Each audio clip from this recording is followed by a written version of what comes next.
I was almost a victim of a killer. Written by Scare_country.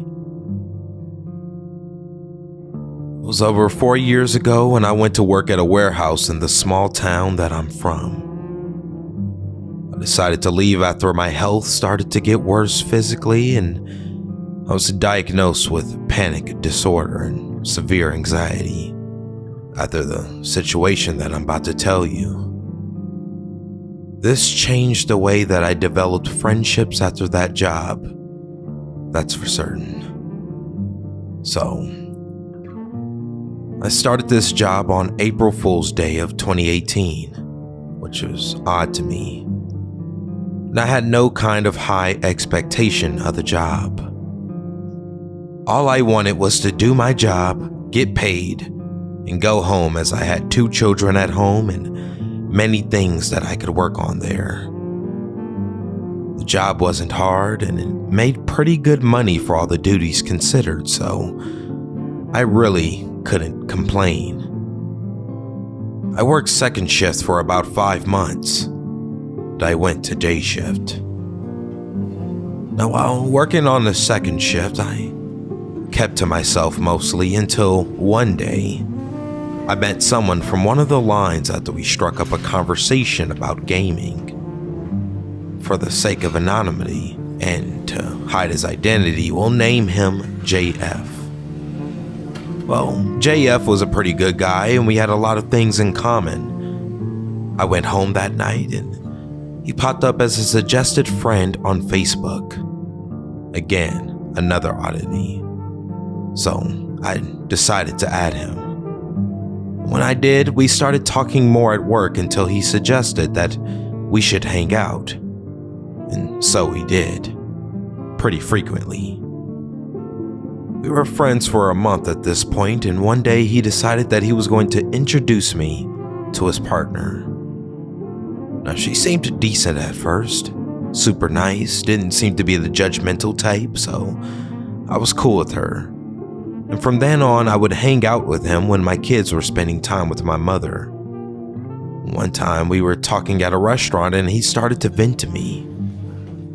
Dude, she's such a bitch sometimes. The other day, I forgot to take the trash out and she threatened to stab me if I didn't. I've never been in a relationship where someone's threatened me, but she's got good intentions, dude. When he said that to me, I was concerned, but of course, we'd only been friends for a month or so. So I thought maybe he was just morbidly joking. So I chuckled at him. But he gave me a pretty serious look and said, "I'm not joking. She really did." And that concerned me. Fast forward about 8 months and they're still together. We all hang out pretty regularly, forgetting the things he told me then. But one day we were all talking and he seemed a little off that day. So I asked him what was wrong in front of her. And he flashed a smirk and said, "Nothing, dude. I'm just a little tired." But he didn't have his eyes on me though. He had them on her when I asked that. When we went to work the next day, I asked him again, "Do you promise to keep this between us?" Of course, I agreed. He said that he was breaking up with her and that she went a little crazy. He said that she grabbed a gun and pointed it at him and said, "If I can't have you then, no one will." He said that he diffused the situation and that he was trying to look for a way out. Not really knowing what to say, I just said, "You'll figure it out, man. If you need somewhere to go then, you can stay with me until you can get her out of the house." Fast forward to another year. He finally decided to leave her. And when he did, she flipped out again. And this time, he told her over text. She would tell him that she was going to find him and kill him, and he was actually out of work that day with a vacation day. He sent me a text that said, "Hey, let me know if she comes over to work looking for me." And that struck me as odd because I had no idea the situation that was unfolding. Well, She actually did come to our job, and she asked me where he was at. And I said, I don't have any idea. I thought he was with you, and you guys went out of town or something. All she did was roll up her window and drive off. I called him and told him that she came by, and he called the police about it. And they had found her up the road with a loaded gun in the car. 2 months later, he decided to talk to her again, and when he did, he had something to tell me. And when he called me, he asked if I had seen her around, and at the time I hadn't. He said, I would take some vacation days if I were you. Dumbfounded, I asked him why, and he said to me, because she's out of jail and her cousins are in town trying to find the people she has personal vendettas with, and you're one of them. And at that point, I was terrified. I grabbed my kids and went out of town. Took 2 weeks off of work, and come to find out, that next day, her and her cousins went to the next town over and shot 3 people in an apartment and killed them. I got the news about it the day after it happened. And the reason we knew that they were coming after me is because they made a Facebook Messenger group that he was included in and sent a list of names. Everyone regarded it as spam and decided to disregard the message, but he knew what it was.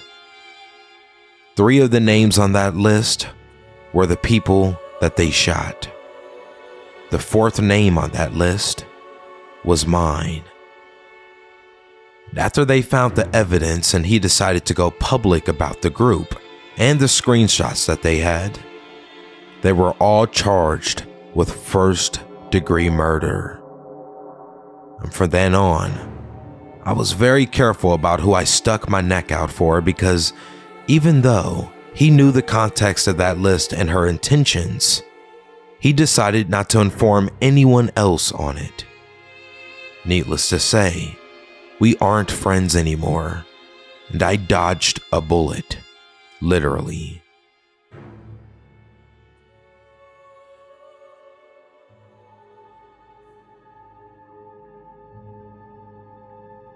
You never know what a friendship can bring you, whether it be someone you met at work, college, or just randomly at an event.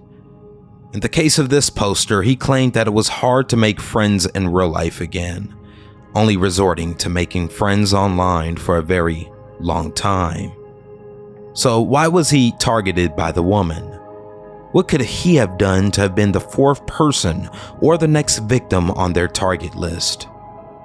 The original poster never knew why he was on the list, and if he had to guess, it was probably because he was so close to her ex-boyfriend, and she probably knew that he told him about her coming to their workplace looking for him.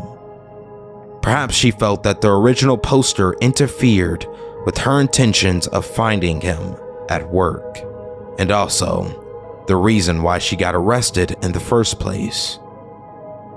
Another person suggested that the friend could have brought him up to the girlfriend unbeknownst to him during an argument, which could have stuck with her as a reason why they broke up. But one thing the original poster stated, he didn't question it much. As soon as he found out he was a potential target, he got the hell out of Dodge. It was a threat that he could not take lightly.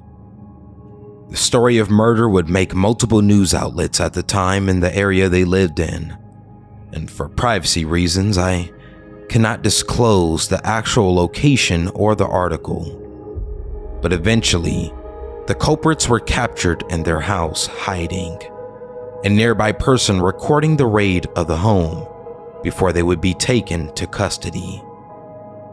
And when asked why he didn't want to stay friends with the guy, the original poster mentioned that while he was informed of the list, the friend did not inform the 3 individuals who would end up being killed, and these were people that he knew personally. nor did he try to inform the police of this known information. This obviously did not sit right with the original poster, and he essentially lost trust of the ex-coworker.